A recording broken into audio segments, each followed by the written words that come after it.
The Golden Slipper, a Vietnamese legend.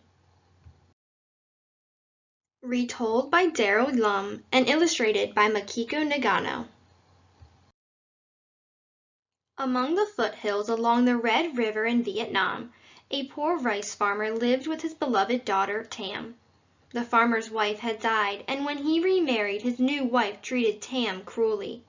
She would often beat the girl or send her to bed without any dinner. After the birth of her own baby girl, the new wife's neglect of Tam became worse. The new daughter, Cam, was cherished as much as Tam was despised. In time, the farmer grew weak at the thought of his dear daughter's mistreatment, until, at last, he died of a broken heart. Tam missed her father's kind laughter. Now in the care of her wicked stepmother, Tam worked in the rice fields all day and did all the household chores at night, sleeping for just a few hours in a dirty corner of the kitchen. Often she would dream of herself away from her surroundings and imagine herself to be a beautiful princess, married to a prince and living in the royal household. But Tam had little hope of marrying a prince, or marrying anyone for that matter. What little money the family had saved was for Cam's dowry. Once Tam complained, "Stepmother, why must I work in the fields all day and do all the housework too?" "Spoiled girl," her stepmother replied. "Now that your father is gone, who else will work in the fields? Your sister is too young and too frail to work." And with that, stepmother and Cam laughed and whispered to each other. One afternoon, Cam announced, "Mother, Tam and I will catch prawns from the pond for our dinner. Will you cook them for us?" Stepmother agreed, and the girls went to catch the freshwater shrimp. Tam quickly filled her basket with prawns. She knew to stand quietly in the water and watch for the slight movements of the prawns among the rocks. Then she swept her net swiftly through the water to catch them. Cam, on the other hand, spent the afternoon playing in the trees. She was afraid to step into the water for fear of getting her long skirt wet. By late afternoon she realized that she had no prawns to bring home. Spotting a lotus flower across the pond, she begged Tam, "Older sister, before we go, please pick that pretty flower for me. You will bring home the prawns, but at least I will bring home a flower." Tam waded across the pond to pick the flower. But when she returned, her basket was empty and Cam was gone. Tam sat next to her basket and cried. She missed her father more than ever and wished that her real mother were alive to hold and comfort her. Tam's tears made the surface of the pond shimmer. She heard her name being called in a soft voice. Tam looked up and saw a beautiful woman dressed in the royal colors, golden yellow and deep orange, standing before her. "A princess should not be crying," said the woman. "I am not a princess. Look at me," Tam cried, pointing at her ragged clothes and her empty basket. "You are a princess," the woman replied. "You are strong and kind, and you have a gentle heart. Listen to the animals that surround you. Listen with your heart, and everything around you will take care of you." With that, the woman vanished. But in Cam's basket, a small catfish swam, its scales of golden yellow and deep orange shimmering in the afternoon sunlight. Tam hurried home and set the fish free in a nearby pond. Each night after dinner, Tam slipped out to the pond to feed her fish with food she had saved from her bowl. For indeed, Tam had a gentle heart, and all the creatures of the earth were her friends. Each morning, Tam was awakened by the crowing rooster. When she went out to feed it, she said, "Here you are, my morning friend. You need some breakfast since you start your day so early." Then she tossed the rice from her own bowl to the rooster. Tam noticed the golden yellow and deep orange feathers on the bird. "You must be a royal rooster," she teased. "You have the colors of the emperor's robes." The rooster hungrily snatched and pecked each grain of rice. Then it scratched again, as if asking for more. "I have no more rice, my friend," Tam scolded gently. The old horse also seemed hungry as it pulled its cart slowly out to the fields each day. Tam allowed the horse to stop frequently to chew on the grass along the way. She said, "I know you are tired, old horse. Once the harvest is done, you will have rest and a bucket of grain, I promise." The horse's coat, covered with dew, shone golden yellow and orange as it slowly pulled each cartful of rice plants from the fields.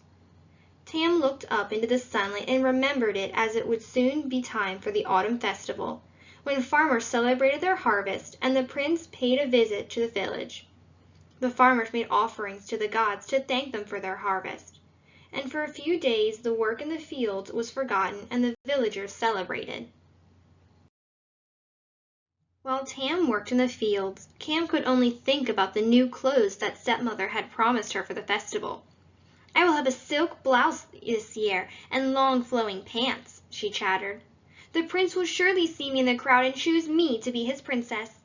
Then I will only wear the royal colors, golden, orange, and yellow." Tam, too, had dreams of brand new clothes and of marrying the prince. She wished that the words of the mysterious woman were true, but all she could hear was Cam's taunt. "What are you going to wear to the festival, Tam?" On the day of the autumn festival, stepmother pointed to the cart full of rice plants and said to Tam, "You may go to the festival when you have finished husking all the rice in this cart.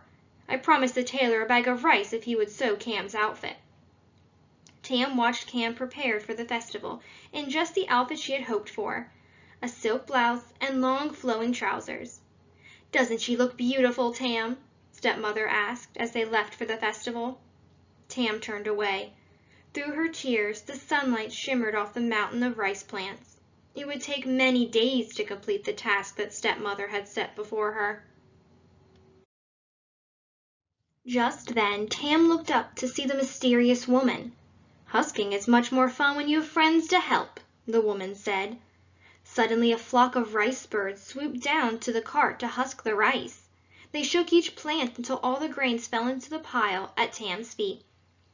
Then the birds fluttered their wings in the mountain of rice, and the cloud of hulls flew up. Tam closed her eyes against the dust and the wind. When she opened them, the hulls were gone, and in their place was a light yellow silk blouse.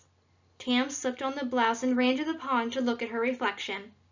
At Tam's catfish came out to admire her. Its tail splashed a light rain of water over her tattered trousers. Tam looked down and saw her rags had turned into a pair of flowing black trousers. Tam's friend, the rooster, was now crowing loudly. "Princess Tam! Princess Tam!" it seemed to say. The rooster bowed and scratched at the dirt at her feet. Tam laughed and bowed. "Emperor Rooster, how do you think I look?" The rooster continued to scratch at the hard dirt until the edge of a beautiful pair of golden brocade slippers peeked through the ground. Tam slipped them on. They completed an outfit that only royalty would wear. When Tam returned to the house, Old Horse was snorting and impatiently pawing at the ground. Its coat was glistening and smooth, and the horse had a new leather bridle and jeweled saddle. Tam exclaimed, "Old Horse, you are beautiful!" The mysterious woman held the reins and helped Tam onto the saddle. "You are truly a princess," she said. Old Horse slowly trotted at first, then broke into a gallop as it neared the royal household. Tam could only hold on. As they rushed toward the festival grounds, one of Tam's slippers fell from her foot. "Wait!" she cried, but the horse would not stop. Later, as the prince and his court left for the festival, a soldier spotted Tam's fallen slipper. He gave it to the prince, who had never seen such a beautiful work of art. Word spread quickly through the crowd that the prince wished to meet the owner of the brocade slipper. First, the ladies at the court had to try on the slipper. Next, all the noblewomen tried. At last, any woman at the festival was invited to try her foot in the slipper. And although it appeared that the slipper would fit many women, no one could slip it on. Stepmother pushed Cam to the front of the line, convinced that Cam's foot would fit. She was already dreaming of her life at court as the mother of the princess.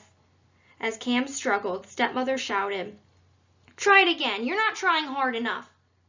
Amidst the commotion, Tam's horse gently nosed its way forward. People backed away when they saw the beautiful young maiden dressed in royal colors. As Tam held out her foot to the prince, stepmother watched in disbelief. The beautiful brocade slipper fit Tam's foot perfectly. The prince promptly fell in love with Tam and promised to make her his bride. As Tam and the prince rode away, stepmother shouted, "She is my daughter! She is my daughter!" But the people just pointed at stepmother and laughed. "Foolish old woman," they said.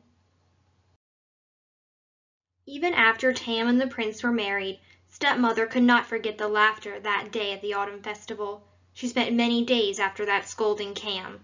"Why didn't your foot fit in the slipper?" she would shout. Occasionally, in the quiet of the evening, stepmother would hear a strange sound around the house. It might have been splashing of a catfish, the crowing of a rooster, or the whining of a horse. Or it might have been the sound of laughter coming from the prince and his new bride.